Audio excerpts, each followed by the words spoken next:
Did you know that art has power? It does. It has the power to make us happy or sad. It has the power to express our emotions. It has the power to persuade others to see our viewpoints. And in chapter 9, we're going to see a number of topics that are going to really hit home in this day and age. We're going to be looking at art and its power, propaganda, politics, and persuasion. Now, we're going to get into some issues that are pretty relevant to some things that have been happening recently in the last few years, statues being torn down because they offend people. And I would just like to interject one thing here. You take it for what it's worth. I'm not trying to make you think my way. But if people are going to start tearing down statues and getting rid of artwork because they offend someone, for example, a number of states have taken down statues of Christopher Columbus because they're unhappy with the way he treated the indigenous people.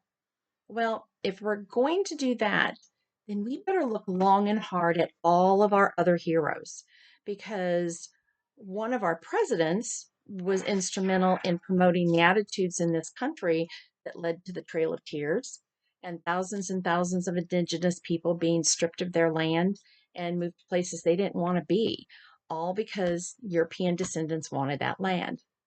So, as we go through chapter 9, please keep an open mind. You may have some very strong feelings one way or another, but I think we have to be very careful that we are not getting rid of stuff because it's offensive. Maybe instead, we should be taking those things and learning from them. Okay, off my soapbox. Now, in addition to touching on subjects that could be a little touchy, we do need to keep in mind that there is something called context. And if we're truly going to read a piece of artwork, then we need to remember to look for the context in which the artwork was created. Okay. The social times, the part of the country, all of those things. Because what is offensive now wasn't offensive 50 years ago.